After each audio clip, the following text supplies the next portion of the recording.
Hello, my dear student. Today, we are going to discuss about the last year biology question paper. ವಿದ್ಯಾರ್ಥಿಗಳೇ, biology question paper ಯಾವ ರೀತಿ ಇರುತ್ತೆ ಅಂದ್ರೆ ನೋಡಿ, ಈ ರೀತಿ ನಿಮಗೆ ಫಸ್ಟ್ ಫ್ರಂಟ್ ಪೇಜ್ ಕಾಣೋದೇ ಈ ರೀತಿ. ಇಲ್ಲಿ ಮುಂಚೆ ನೋಂದಣಿ ಸಂಖ್ಯೆ ಇರುತ್ತೆ, ನೀವು ನೋಂದಣಿ ಸಂಖ್ಯೆಯನ್ನ ಇಲ್ಲಿ ಮೆನ್ಷನ್ ಮಾಡ್ಕೋಬೇಕು. ಫಸ್ಟ್ ಏನಿರುತ್ತೆ ಅಂದ್ರೆ ಕನ್ನಡ ವರ್ಷನ್ ಇರುತ್ತೆ. ಇಷ್ಟೆಲ್ಲ ನೀವು ಕನ್ನಡ ವರ್ಷನ್ ಬಗ್ಗೆ ಏನು ತಲೆ ಕೆಡಿಸ್ಕೋಬೇಡಿ. ನಮಗ್ ಬೇಕಾಗಿರೋದು ಇಂಗ್ಲಿಷ್ ವರ್ಷನ್. ನಿಮಗೆ ಇಂಗ್ಲಿಷ್ ಅಲ್ಲಿ ಏನಾದ್ರೂ ಗೊತ್ತಾಗಿಲ್ಲ ಅಂದ್ರೆ ನೀವು ಕನ್ನಡ ವರ್ಷನ್ ನೀವು ನೋಡಿ ತಿಳ್ಕೋಬಹುದು. ಅಂದ್ರೆ ಫಸ್ಟ್ MCQ ಕ್ವಶನ್ಸ್ ಅನ್ನ ಯಾವ ರೀತಿ ಸಾಲ್ವ್ ಮಾಡ್ಬೇಕಂತ ಹೇಳ್ತೀನಿ. ಇಡೀ ಕ್ವಶನ್ ಪೇಪರ್ ನಾನು ಸಾಲ್ವ್ ಮಾಡ್ತೀನಿ. ಎಲ್ಲಾ ಕ್ವಶನ್ ಪೇಪರ್ಸ್ ಸಹಿತ ಪ್ರೀವಿಯಸ್ ಇಯರ್ ಇರುವಂತ ಕ್ವಶನ್ ಪೇಪರ್ಸ್ ಗಳನ್ನ ಸಾಲ್ವ್ ಮಾಡೋಣ. ಫಸ್ಟ್ ಗೆ ನೋಡಿ, question number 1, pollen grains related ಇದು ಇದೆ. Pollen grains R preserved as fossils because presence of sporopollenin. That already we know. Sporopollenin, it is the highly resistant chemical substance that is present inside the pollen grains of the exine layer. ಅಂತಂದ್ರೆ ನೀವು ಇಲ್ಲಿ ನೋಡಬಹುದು, pollen grains ನಮಗೆ ಈ ರೀತಿ structure ಕಾಣಿಸಿದ್ದು ಇಂಟೈನು. So ಇಲ್ಲಿ ಮೇಲ್ಗಡೆ ಇರುವಂತ ಲೇಯರ್ ಯಾವ್ದು ಅಂತಂದ್ರೆ ಎಕ್ಸೈನು. ಅಲ್ಲಿ ಮಿಡ್ಲ್ ಅಲ್ಲಿ ಏನಿರುತ್ತೆ ಜರ್ಮ್ ಪೋರ್ ಪ್ರೆಸೆಂಟ್ ಇರ್ತದೆ. ಓಕೆ, ಸೊ ಈ ಔಟರ್ ಲೇಯರ್ ಪ್ರೆಸೆಂಟ್ ಇರುವಂತಹ ಒಂದು ಕೆಮಿಕಲ್ ಕಾಂಪೋಸಿಷನ್ ಸ್ಪೋರೋಪೊಲಿನ್. ಇದರ related statement 1, sporopollenin is the resistant organic material. Yes, ಇದು organic material. Statement 2, no enzyme that degrade the sporopollenin as far known. ಅಂತಂದ್ರೆ ಯಾವುದೇ enzymes sporopollenin degrade, yes obviously. So ಹಾಗಾಗಿ ಎರಡೂ statement ಏನಿದಾವೆ ಅಂತಂದ್ರೆ correct ಆಗಿದಾವೆ. ಹಾಗಾದ್ರೆ ಇಲ್ಲಿ ಆನ್ಸರ್ ಯಾವ್ದಾಗುತ್ತೆ? Both statement 1 and statement 2 are correct. ಎರಡನೇ ಕ್ವಶನ್ ಬರೋಣ. The process of transformation of spermatids into sperm, ಅಂದ್ರೆ ಸ್ಪರ್ಮ್ಯಾಟಿಡ್ ದಿಂದ ಸ್ಪರ್ಮ್ ಆಗಿ ಕನ್ವರ್ಟ್ ಆಗುವಂತ ಪ್ರೊಸೆಸ್ ಗೆ ಏನಂತ ಕರೀತಾರೆ? First one spermatogenesis. ಇದಂತೂ ಬರಲ್ಲ. ಯಾಕೆ ಅಂತಂದ್ರೆ process of formation of sperm ಗೆ ಓವರ್ ಆಲ್ ಪ್ರೊಸೆಸ್ ಗೆ ಸ್ಪರ್ಮ್ಯಾಟೋಜೆನೆಸಿಸ್ ಅಂತ ಕರಿತೀವಿ. ನೆಕ್ಸ್ಟ್ ಸ್ಪರ್ಮಿಯೋಜೆನೆಸಿಸ್ ಅಂತಿದೆ, ಸ್ಪರ್ಮಿಯೇಷನ್, ಇನ್ನೊಂದು ಊಜೆನೆಸಿಸ್. ಇದರಲ್ಲಿ ಊಜೆನೆಸಿಸ್ ಕೂಡ ಬರಲ್ಲ. ಯಾಕಂತಂದ್ರೆ ಅದು ಫಿಮೇಲ್ ರಿಪ್ರೊಡಕ್ಟಿವ್ ಸಿಸ್ಟಮ್ ಅಲ್ಲಿ ಬರುವಂತ ಒಂದು ಪ್ರೊಸೆಸ್. ಈಗ ಸ್ಪರ್ಮಿಯೇಷನ್ ಅಂತಂದ್ರೆ ಸ್ಪರ್ಮ್ ಅನ್ನ ಫಾರ್ಮೇಶನ್ ಮಾಡೋದಂತ ಅರ್ಥ. ಓಕೆ, ಹಾಗಾದ್ರೆ ಇದು ಆನ್ಸರ್ ಆಗತ್ತಾ? ಇದು ಕೂಡ ಆಗಲ್ಲ. ಇಲ್ಲಿ ಆನ್ಸರ್ ಯಾವ್ದಾಗತ್ತಂದ್ರೆ ಸ್ಪರ್ಮಿಯೋಜೆನೆಸಿಸ್ ಆಗುತ್ತೆ. ಯಾಕಂತಂದ್ರೆ ಸ್ಪರ್ಮ್ಯಾಟಿಡ್ಸ್ ದಿಂದ ಸ್ಪರ್ಮ್ ಫಾರ್ಮೇಶನ್ ಆಗಲ್ಲ. ಇಲ್ಲಿ ಏನಾಗತ್ತಪ್ಪ ಅಂತಂದ್ರೆ ಸ್ಪರ್ಮ್ಯಾಟೋ ಜೋವಾ ಫಾರ್ಮೇಶನ್ ಆಗ್ತದೆ. ಈ ಸ್ಪರ್ಮ್ಯಾಟೋಜೋವಾದ ನೆಕ್ಸ್ಟ್ ಬರುವಂತದ್ದು ಯಾವ್ದಪ್ಪ ಅಂತಂದ್ರೆ ಸ್ಪರ್ಮ್. ಈ ಸ್ಪರ್ಮ್ಯಾಟೋಜೋವಾದಿಂದ ಸ್ಪರ್ಮ್ ಅಂದ್ರೆ ಮ್ಯಾಚೂರ್ ಸ್ಪರ್ಮ್ ಫಾರ್ಮೇಶನ್ ಆಗುವಂತ ಪ್ರೊಸೆಸ್ ಗೆ ಸ್ಪರ್ಮಿಯೇಷನ್ ಅಂತ ಕರಿತೀವಿ. ಹಾಗಾದ್ರೆ ಈ ಕ್ವಶನ್ ಗೆ ಆನ್ಸರ್ ಯಾವ್ದಪ್ಪ ಅಂತಂದ್ರೆ ಸ್ಪರ್ಮಿಯೋಜೆನೆಸಿಸ್. ಎರಡನೇ option correct answer. Question number 3, which one among the following is essential for the maintenance of endometrium for the implantation of fertilised ovum. ಈ ಫರ್ಟಿಲೈಸ್ಡ್ ಓಮಿಗೆ ಯಾವ ಒಂದು ಹಾರ್ಮೋನ್ಸ್ ಇಂಪಾರ್ಟೆಂಟ್ ಆಗಿ ಬೇಕಾಗತ್ತೆ ಅಂತ ಕೇಳ್ತಾರೆ. ನೋಡಿ, ಇದರಲ್ಲಿ oestrogen, progesterone, LH and FSH ಮತ್ತೆ ಆಂಡ್ರೋಜನ್ಸ್ ಅನ್ನುವಂತ ಹಾರ್ಮೋನ್ಸ್ ಅನ್ನು ಕೊಟ್ಟಿದ್ದಾರೆ. ಇಲ್ಲಿ ಕ್ವಶನ್ ಕೇಳಿರೋದೇನು? ಫರ್ಟಿಲೈಸ್ಡ್ ಓವಮ್ ಅಂದ್ರೆ ಇವಾಗ ಆಲ್ರೆಡಿ ಸ್ಪರ್ಮು ಮತ್ತೆ ಓವಮ್ ಎರಡು ಮಿಕ್ಸ್ ಆಗಿ ಆ ಜೈಗೋಟ್ ಪಾರ್ಟ್ ಯೂಟೆರಸ್ ಪಾರ್ಟ್ ಗೆ ಬಂದಿದೆ. ಯೂಟೆರಸ್ ಪಾರ್ಟ್ ಅದು ಎಂಡೋಮೆಟ್ರಿಯಂ ಲೇಯರ್ ಮೇಲೆ ಅಟ್ಯಾಚ್ ಆಗಿ ಇಂಪ್ಲಾಂಟೇಶನ್ ಪ್ರೊಸೆಸ್ ಗೆ ಅದು ಇನ್ವಾಲ್ವ್ಮೆಂಟ್ ಆಗ್ಬೇಕಾಗಿದೆ. ಹಾಗಾದ್ರೆ ಇಲ್ಲಿ ಯಾವ್ದು ಬರುತ್ತೆ ಅಂತಂದ್ರೆ progesterone is the right answer. Fourth question, select the one among the given that is ಪ್ರೊಬೆಬಲ್ reason for the explosive growth of population in India. ಅಂದ್ರೆ ಇಂಡಿಯಾ ಒಳಗಡೆ ಪಾಪ್ಯುಲೇಷನ್ ಗ್ರೋತ್ ಆಗ್ಲಿಕ್ಕೆ ಇದರಲ್ಲಿ ಮೇಜರ್ ರೀಸನ್ ಯಾವುದು? ನೋಡಿ, ಆಪ್ಷನ್ಸ್ ಗಳನ್ನ ಕರೆಕ್ಟ್ ಆಗಿ ನೋಡಿ, confuse ಆಗದೆ ಈ ರೀತಿಯಾಗಿ ನೀವು ಅದನ್ನ ಕ್ಯಾಲ್ಕುಲೇಟ್ ಮಾಡಬಹುದು, ಅನಾಲಿಸಿಸ್ ಮಾಡಬಹುದು. ಒಂದೇ ನೋಡಿ, ರ್ಯಾಪಿಡ್ ಇನ್ಕ್ರೀಸ್ ಇನ್ MMR. MMR ಅಂದ್ರೆ ಏನು? ಮ್ಯಾಟರ್ನಲ್ ಮೋರ್ಟಾಲಿಟಿ ರೇಟ್, ಅಂದ್ರೆ ತಾಯಿಯ ಮರಣಗಳ ಸಂಖ್ಯೆ ಹೆಚ್ಚಾಗೋದು. ಈಗ ತಾಯಿ ಸತ್ತಳ ಅಂತಂದ್ರೆ ಪಾಪ್ಯುಲೇಷನ್ ಹೆಂಗ್ ಇನ್ಕ್ರೀಸ್ ಆಗುತ್ತೆ ಹೇಳಿ? ಸೊ ಹಾಗಾಗಿ ಈ ಒಂದೇ ಆಪ್ಷನ್ ಆನ್ಸರ್ ಆಗಲ್ಲ. ನೆಕ್ಸ್ಟ್, ರ್ಯಾಪಿಡ್ ಇನ್ಕ್ರೀಸ್ ಇನ್ IMR. IMR ಅಂದ್ರೆ ಏನು? ಇನ್ಫಂಟ್ ಮೋರ್ಟಾಲಿಟಿ ರೇಟ್, ಅಂದ್ರೆ ಶಿಶುಗಳ ಮರಣಗಳ ಸಂಖ್ಯೆ ಹೆಚ್ಚಾಗೋದು ಅಂತ ಹೇಳ್ತಾರೆ. ಸೊ ಹಾಗಾಗಿ ಶಿಶುಗಳ ಮರಣಗಳ ಸಂಖ್ಯೆ ಹೆಚ್ಚಾದ್ರೆ ಪಾಪ್ಯುಲೇಷನ್ ಹೆಚ್ಚಾಗಲ್ಲ.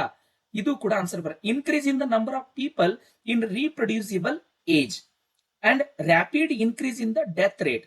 ಈಗ ದಬ್ಬಾಶಿ ಸಾಯಕತ್ರ ಅಂದ್ರೆ ಸಾವುಗಳ ಸಂಖ್ಯೆ ಹೆಚ್ಚಾದ್ರೆ ಅಂತಂದ್ರೆ ಇದು ಕೂಡ ಆನ್ಸರ್ ಆಗಲ್ಲ. ಆನ್ಸರ್ ಯಾವ್ದಾಗುತ್ತಪ್ಪ ಅಂದ್ರೆ increase in the number of people in reproducible age, that is the correct answer. Question number 5, which one among the following is contraceptive method that involves no medicine or devices. ಇದರಲ್ಲಿ ಯಾವುದೇ ರೀತಿ ನಾವು medicines ಅನ್ನ use ಮಾಡಲ್ಲ ಮತ್ತೆ devices ಗಳನ್ನ use ಮಾಡಲ್ಲ ಅಂತ ಕಾಂಟ್ರಾಸೆಪ್ಟಿವ್ ಮೆಥಡ್ ಯಾವುದು? ಕಾಂಟ್ರಾಸೆಪ್ಟಿವ್ ಅಂತಂದ್ರೆ ಗರ್ಭ ನಿರೋಧಕ, ಅಂದ್ರೆ ಪ್ರೆಗ್ನೆನ್ಸಿ ಆಗೋದನ್ನ ತಡೆಯುವಂತ ಮೆಥಡ್ಸ್ ಗೆ ನಾವು ಕಾಂಟ್ರಾಸೆಪ್ಟಿವ್ ಅಂತ ಕರಿತೀವಿ.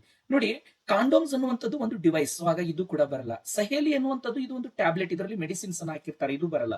ಸರ್ವೈಕಲ್ ಕ್ಯಾಪ್ಸ್ ಅನ್ನುವಂಥದ್ದು ಕೂಡ ಡಿವೈಸ್, ಇದು ಕೂಡ ಬರಲ್ಲ. ಅವ್ರು ಏನ್ ಕೇಳಿದಾರೆ ಅಂತಂದ್ರೆ there is no involvement of medicine and devices. Coitus interruptus. Coitus interruptus is the right answer.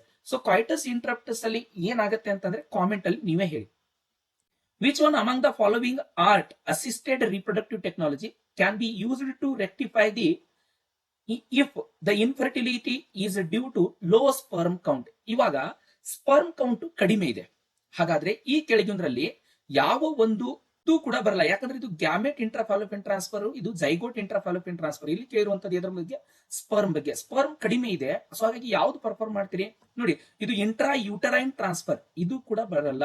ಇದು ಬರುತ್ತೆ ಇಂಟ್ರಾ ಯೂಟರೈನ್ ಇನ್ಸೆಮಿನೇಷನ್. ಯಾಕಂತಂದ್ರೆ ಇದರಲ್ಲಿ ಇನ್ಸೆಮಿನೇಷನ್ ಅನ್ನುವಂತ ಒಂದು ವರ್ಡ್ ಇದೆ, ಸ್ವಲ್ಪ ತಲೆ ಓಡಿಸ್ಬೇಕು ನೀವು. ಇನ್ಸೆಮಿನೇಷನ್ ಅಂದ್ರೆ ಏನು, ಸ್ಪರ್ಮ್ ಅನ್ನ ಇಂಜೆಕ್ಟ್ ಮಾಡುವಂತ ಪ್ರೊಸೆಸ್. ಎಲ್ಲಿ ಯೂಡ್ತಾ ಇದ್ರಿ, ಯೂಟೆರಸ್ ಒಳಗಡೆ. ಇದು IUT ಏನ್ ಬರುತ್ತೆ, ಇಂಟ್ರಾಯೂಟರೈನ್ ಟ್ರಾನ್ಸ್ಫರ್ ಅಂತಂದ್ರೆ ನಾವು ಯೂಟೆರಸ್ ಒಳಗಡೆ ಜೈಗೋಟ್ ಅನ್ನ ಟ್ರಾನ್ಸ್ಫರ್ ಮಾಡುವಂತ ಒಂದು method. Question number 7. Which one among the given is symbol used in pedigree analysis for consanguineous mating. Consanguineous mating ಅಂತಂದ್ರೆ the mating in between relatives, ಅಂದ್ರೆ ಡಬಲ್ ಲೈನ್ ಬಂದಿರಬೇಕು. ಸೊ ಇದು ಕರೆಕ್ಟ್ ಆನ್ಸರ್ ಆಗಿರ್ತದೆ. Question number 8. Which one among these represent the flow of genetic information. ಇಲ್ಲಿ genetic information ಎಲ್ಲಿಂದ ಎಲ್ಲಿಗೆ transfer ಆಗುತ್ತೆ. So ನೋಡಿ, ನೀವು ಒಂದು ನೆನಪಿಟ್ಕೋಬೇಕು, ಜೆನೆಟಿಕ್ ಇನ್ಫಾರ್ಮೇಶನ್ ನಮ್ದು ಸ್ಟಾರ್ಟ್ ಆಗೋದು DNA ದಿಂದ, ಎಂಡ್ ಆಗೋದು ಪ್ರೋಟೀನ್ ಗೆ. ಓಕೆ, ಇಲ್ಲಿ DNA ಫಸ್ಟ್, ಪ್ರೋಟೀನ್ ಲಾಸ್ಟ್ ಎಲ್ಲಿದೆ ಅದೇ ನಿಮ್ದು ಆನ್ಸರ್ ಆಗಿರ್ತದೆ. ಸೊ ಇಲ್ಲಿ mRNA ಫಸ್ಟ್ ಇದೆ, ಇದು ಬರಲ್ಲ. ಪ್ರೋಟೀನ್ ಫಸ್ಟ್ ಇದೆ, ಬರಲ್ಲ. ಇಲ್ಲಿ DNA ಫಸ್ಟ್ ಇದೆ, ಇದು ಬರಬಹುದು. ಲಾಸ್ಟ್ ಏನಿದೆ, ಪ್ರೋಟೀನ್ ಇದೆ. ಎಸ್, ಇದು ಆನ್ಸರ್ ಆಗಿರ್ತದೆ. ಯಾಕಂದ್ರೆ ಇದರಲ್ಲಿ DNA ಫಸ್ಟ್ ಇದೆ, ಪ್ರೋಟೀನ್ ನೆಕ್ಸ್ಟ್ ಇದೆ, ನೆಕ್ಸ್ಟ್ mRNA ಇದೆ, ಇದು ಬರಲ್ಲ. ಸೊ ಹಾಗಾಗಿ C is the right answer. ಯಾವಾಗ್ಲೂ ಜೆನೆಟಿಕ್ ಫ್ಲೋ ನಮ್ದು DNA ಇಂದ mRNA ಇಂದ ಏನಾಗುತ್ತಪ್ಪ ಅಂತಂದ್ರೆ ಪ್ರೋಟೀನ್ಸ್ ಗಳಾಗಿ ಕನ್ವರ್ಟ್ ಆಗ್ತಾ ಇರುತ್ತೆ. Next question number 9. If the change in gene frequency occurs by chance is called. ನೋಡಿ, ಚೇಂಜ್ ಫ್ರೀಕ್ವೆನ್ಸಿ ಇದು ಎವಲ್ಯೂಷನ್ ಟಾಪಿಕ್ ಅಲ್ಲಿ ಹರ್ಡಿ ವಿನ್ಬರ್ಗ್ ಪ್ರಿನ್ಸಿಪಲ್ ಅಲ್ಲಿ ಬರುವಂತದ್ದು. Factors affecting on Hardy Weinberg principle ಅಲ್ಲಿ ಇದನ್ನ ನಾವು ಜೆನೆಟಿಕ್ ಡ್ರಿಫ್ಟ್ ಅಂತ ಕರಿತೀವಿ. ಇನ್ಫ್ಲೋ ಅಂತಂದ್ರೆ ಟ್ರಾನ್ಸ್ಫರ್ ಆಗೋದು, ಮ್ಯೂಟೇಷನ್ ಅಂದ್ರೆ ಸಡನ್ ಹೆರಿಟೇಬಲ್ ಚೇಂಜಸ್ ಆಗೋದು, ಜೆನೆಟಿಕ್ ರೀಕಾಂಬಿನೇಷನ್ ಅಂತಂದ್ರೆ ಇದಕ್ಕೆ ಇನ್ವಾಲ್ವ್ಮೆಂಟ್ ಇದು ರಿಲೇಟೆಡ್ ಅಲ್ಲೇ ಅಲ್ಲ. ಸೊ ಹಾಗಾಗಿ genetic drift is the right answer. Question number 10. Which is the test that can be suggested among the given for a patient with symptoms such as sustained high fever 39 degrees Celsius to 40 degrees Celsius, weakness ಇದೆ, stomach pain ಇದೆ, constipation ಇದೆ, headache ಇದೆ, loss of appetite ಇದೆ. So ಈ ಒಂದು ರೋಗ ಬಂದಿದೆ, ಅವರಿಗೆ ನೀವು ಯಾವ ಟೆಸ್ಟ್ ಅನ್ನ ಸಜೆಸ್ಟ್ ಮಾಡ್ತೀರಾ? ನೋಡಿ, ಯಾವ ಟೆಸ್ಟ್ ಅನ್ನ ಸಜೆಸ್ಟ್ ಮಾಡ್ತೀರಾ ಅನ್ನೋದಕ್ಕಿಂತ ಮುಂಚೆ ಇವೆಲ್ಲ ಸಿಂಪ್ಟಮ್ಸ್ ಯಾವ ಡಿಸೀಸಸ್ ಅಂತ ಫೈಂಡ್ ಔಟ್ ಮಾಡಬೇಕು. ಸೊ ನನ್ಗನ್ಸಿದಿಗೆ ಈ ಎಲ್ಲಾ ಸಿಂಪ್ಟಮ್ಸ್ ಯಾವ ಡಿಸೀಸಸ್ ಗೊತ್ತಾ? ಟೈಫಾಯ್ಡ್ ರಿಲೇಟೆಡ್ ಆಗಿರುವಂತ ಒಂದು ಸಿಂಪ್ಟಮ್ಸ್ ಇದು. ಸೊ ಹಾಗಾದ್ರೆ ಟೈಫಾಯ್ಡ್ ಅನ್ನ ನಾವು ಡಿಟೆಕ್ಟ್ ಮಾಡ್ಬೇಕಾದ್ರೆ ಯಾವ ಮೆಥಡ್ಸ್ ಅನ್ನ ಯೂಸ್ ಮಾಡ್ತೀರಿ? ವಿಡಲ್ ಟೆಸ್ಟ್. ಸೊ ಹಾಗಾಗಿ ಕ್ವಶನ್ ನಂಬರ್ ಈ option A is the right answer. ELISA ಅಂತೂ ಬರಲ್ಲ, ಯಾಕಂದ್ರೆ ಇದನ್ನ HIV ಫೈಂಡ್ ಔಟ್ ಮಾಡ್ಲಿಕ್ಕೆ ಯೂಸ್ ಮಾಡ್ತೀವಿ. ಮ್ಯಾಗ್ನೆಟಿಕ್ ರಿಸೋನೆನ್ಸ್ ಆಫ್ ಇಮೇಜಿಂಗ್ ಇದನ್ನ ಕ್ಯಾನ್ಸರ್ ನ ಡಯಾಗ್ನೋಸಿಸ್ ಮಾಡ್ಲಿಕ್ಕೆ ಯೂಸ್ ಮಾಡ್ತೀವಿ. 11. Which among the following is an enzyme modified by genetic engineering and used as an clot buster? ಇದರಲ್ಲಿ ಕ್ಲಾಟ್ ಬಸ್ಟರ್ ಏಜೆಂಟ್ ಯಾವುದು ಅಂತ ಕೇಳಿದ್ದಾರೆ. ನೋಡಿ, ಕ್ಲಾಟ್ ಬಸ್ಟರ್ ಅಂತಂದ್ರೆ ಏನು? ಹೆಪ್ಪುಗಟ್ಟಿರುವಂತ ರಕ್ತದ ಗಂಟುಗಳನ್ನ ಒಡಿಲಿಕ್ಕೆ ಬೇಕಾಗಿರುವಂತ ಒಂದು ಕೆಮಿಕಲ್. ಇದಕ್ಕೆ streptokinase is the best answer. Lipase ಬರಲ್ಲ, ಯಾಕಂತಂದ್ರೆ ಲಿಪಿಡ್ಸ್ ಗಳನ್ನ ಬ್ರೇಕ್ ಡೌನ್ ಮಾಡ್ಲಿಕ್ಕೆ ಯೂಸ್ ಮಾಡುವಂತದ್ದು. ಪೆಕ್ಟಿನೇಸ್ ಬರಲ್ಲ, ಪೆಕ್ಟಿನ್ಸ್ ಗಳನ್ನ ಡಿಗ್ರೇಡ್ ಮಾಡ್ಲಿಕ್ಕೆ. ಪ್ರೋಟಿಯೇಸ್ ಬರಲ್ಲ, ಯಾಕಂದ್ರೆ ಪ್ರೋಟೀನ್ಸ್ ಡಿಗ್ರೇಡ್. ಏಸ್ ಅಂತ ಬಂತಂದ್ರೆ ಇದು ಎನ್ಸೈಮ್ಸ್ ಅಂತ ಅರ್ಥ. Lipase lipid, pectinase pectins, protease proteins. ಇಲ್ಲಿ ಸ್ಟ್ರಿಪ್ಟೋಕೈನೇಸ್ ನೋಡಿ, ಕ್ಲಾಟ್ ಕ್ಲಾಟ್ ಕೈ ಕ್ಲಾಟ್, ಕೈ ಕಟ್ಟು ಇದರಿಂದ ಕೂಡ ನೀವು ನೆನ್ಪಿಟ್ಕೋಬಹುದು. Streptokinase is the clot buster agent ಅಂತ ಹೇಳಿ. Number 12. In which method the plant cell are bombarded with a high velocity microparticles of gold coated with DNA? ಅಂದ್ರೆ ಯಾವ ಒಂದು ಮೆಥಡ್ ಅಲ್ಲಿ ಇದನ್ನ ನಾವು competent to the host cell ಅಂತ ಕರಿತೀವಿ. ಬಯೋಟೆಕ್ನಾಲಜಿ ಅಂಡ್ ಇಟ್ಸ್ ಪ್ರಿನ್ಸಿಪಲ್ಸ್ ಅನ್ನುವಂತ ಒಂದು ಟಾಪಿಕ್ ಅಲ್ಲಿ ಬರುವಂತ ಒಂದು ಕಾನ್ಸೆಪ್ಟ್. ಸೊ ಇದರಲ್ಲಿ 4 ಕಾಂಪಿಟೆಂಟ್ ಹೋಸ್ಟ್ ಪ್ರೊಸೆಸಸ್ ಗಳು ಬರ್ತಾವೆ. ಯಾಕಂತಂದ್ರೆ RDNA ಟೆಕ್ನಾಲಜಿಯನ್ನ ಅಷ್ಟು ಈಸಿಯಾಗಿ ಅಕ್ಸೆಪ್ಟ್ ಮಾಡ್ಕೊಡ್ತಿರಂಗಿಲ್ಲ. ಸೊ ಹಾಗಾಗಿ ನಾವು ಅದನ್ನ ಫೋರ್ಸೇಬಲಿ ಅದನ್ನ ಕಳಿಸಬೇಕಾಗಿರ್ತದೆ. ಸೊ ಹಾಗಾದ್ರೆ ಗೋಲ್ಡ್ ಮತ್ತೆ ಟಂಗ್ಸ್ಟನ್ ಅನ್ನ ಯೂಸ್ ಮಾಡುವಂತ ಒಂದು ಮೆಥಡ್ ಯಾವುದು ಅಂತಂದ್ರೆ ಅದನ್ನ ನಾವು ಬಯೋಲಿಸ್ಟಿಕ್ ಮೆಥಡ್ ಅಂತ ಕರಿತೀವಿ. ಇದಕ್ಕೆ ಆನ್ಸರ್ ಯಾವ್ದು ಗೊತ್ತಾ? ಬಯೋಲಿಸ್ಟಿಕ್ ಮೆಥಡ್. ಮೈಕ್ರೋ ಇಂಜೆಕ್ಷನ್ ಅಲ್ಲಿ ಏನ್ ಮಾಡ್ತಾರೆ? ಸೊ ಈಗ ಡೈರೆಕ್ಟ್ಲಿ ಇದೊಂದು ಸೆಲ್ ಅಂತ ಅನ್ಕೊಳ್ಳಿ, ಸೆಲ್ ಒಳಗಡೆ ಒಂದು ನ್ಯೂಕ್ಲಿಯಸ್ ಒಳಗಡೆ DNA ಇರ್ತಾವ ನಮಗೆ ಗೊತ್ತಿರ್ತದೆ, ಕ್ರೋಮೋಸೋಮ್ಸ್ ಇರ್ತದೆ ಗೊತ್ತಿರ್ತದೆ. ನಾವು ನಿಡಲ್ ಮುಖಾಂತರ DNA ಡೈರೆಕ್ಟ್ಲಿ ನ್ಯೂಕ್ಲಿಯಸ್ ಒಳಗಡೆ ಇಂಜೆಕ್ಟ್ ಮಾಡುವಂತ ಪ್ರೊಸೆಸ್ಗೆ ಮೈಕ್ರೋ ಇಂಜೆಕ್ಷನ್ ಅಂತ ಕರಿತೀವಿ. ಈ ಹೀಟ್ ಶಾಕ್ ಮೆಥಡ್ ಅಂತಂದ್ರೇನು?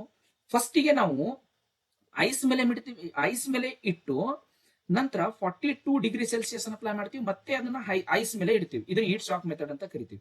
ಕ್ಲೋನಿಂಗ್ ಅಂತಂದ್ರೇನು? ಎಕ್ಸಾಕ್ಟ್ ಜೆರಾಕ್ಸ್ ಕಾಪೀಸ್ ಗಳನ್ನ ಪಡೆಯುವಂತ ಒಂದು ಮೆಥಡ್ಗೆ ಕ್ಲೋನಿಂಗ್ ಮೆಥಡ್ ಅಂತ ಕರಿತೀವಿ. ಇದು ಕೂಡ ಬರಲ್ಲ. ಸೊ ಹಾಗಾಗಿ biolistic is the right answer. Question number 13. The use of bioresources by multinational companies and other organization without proper authorization and compensatory payment is called as. ಇದನ್ನ ಏನಂತ ಕರೀತಾರೆ? ಇದು ಬಯೋಟೆಕ್ನಾಲಜಿ ಅಂಡ್ ಅಪ್ಲಿಕೇಶನ್ಸ್ ಟಾಪಿಕ್ ಅಲ್ಲಿ ಬರುವಂತ ಒಂದು compensatory ಅಂದ್ರೆ ಪರಿಹಾರವನ್ನು ಘೋಷಣೆ ಮಾಡುವಂತದ್ದು. ಈ ಎಲ್ಲಾ ಪ್ರೊಸೆಸ್ಗೆ ನಾವು ಬಯೋಪೈರಸಿ ಅಂತ ಕರಿತೀವಿ. ಬಯೋಟೆಕ್ನಾಲಜಿ ಅಪ್ಲಿಕೇಶನ್ ಟಾಪಿಕ್ ಅಲ್ಲಿ ಲಾಸ್ಟ್ ಅಲ್ಲಿ ಕೊಟ್ಟಿದ್ದಾರೆ ನೋಡಿ, ಬಯೋಪೈರಸಿ ಅಂತ ಹೇಳಿ.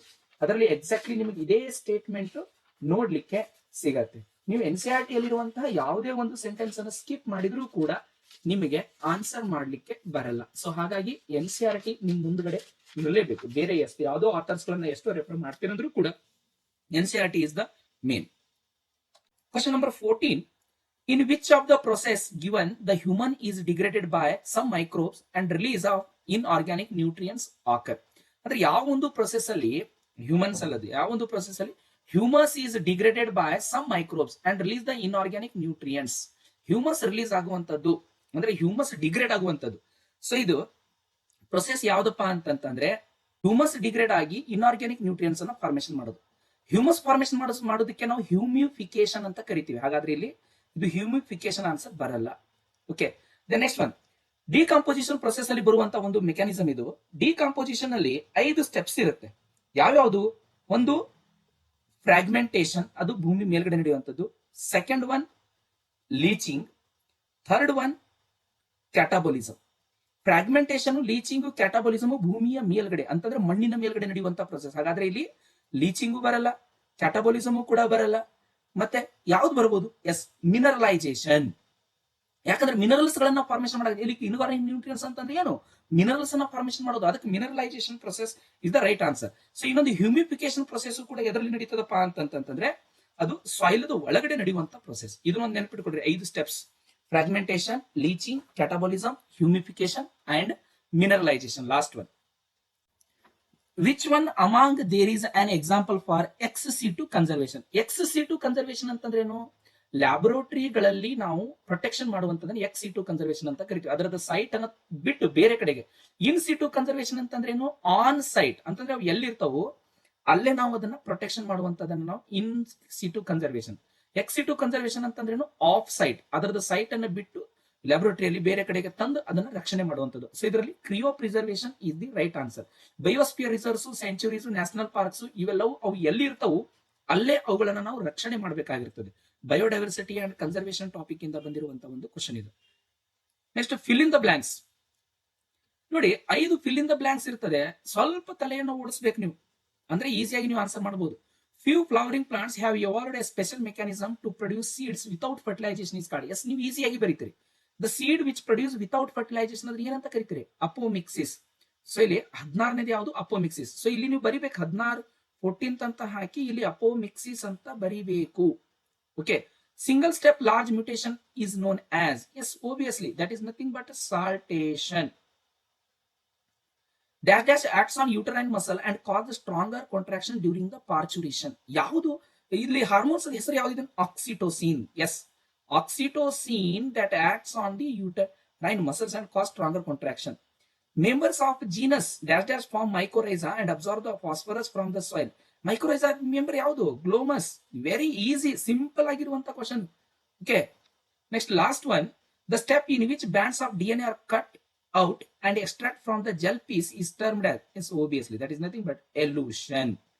ಇದು ನಮಗೆ ಜೆಲ್ ಎಲೆಕ್ಟ್ರೋಫೋರೆಸ್ ಇಂದ ಬಂದಿರುವಂತಹ ಒಂದು ಪ್ರಶ್ನೆ. ಸೊ ಈ ರೀತಿಯಾಗಿ ನೀವು ಏನ್ ಮಾಡಬಹುದು ಅಂದ್ರೆ ಔಟ್ ಆಫ್ 20 ಅನ್ನ 20 ತಗೊಂಡ್ರೆ ನೀವು 70 ಔಟ್ ಆಫ್ 70 ತಗೊಳ್ಳೋದು ಬಹಳ ಈಸಿ ಆಗಿರ್ತದೆ. ಇದೇ ರೀತಿ ನಾನು ಎಲ್ಲಾ ಕ್ವಶನ್ಸ್ ಕೂಡ ಸಾಲ್ವ್ ಮಾಡಿದೀನಿ. ನೀವು ನನ್ನ ನೆಕ್ಸ್ಟ್ ವಿಡಿಯೋನು ಕೂಡ ನೋಡಬಹುದು. All the best. ಮತ್ತೆ ನಿಮಗೆ ಏನಾದ್ರೂ ಡೌಟ್ಸ್ ಇದ್ರೆ ಕಾಮೆಂಟ್ ಅಲ್ಲಿ ತಿಳಿಸಿ.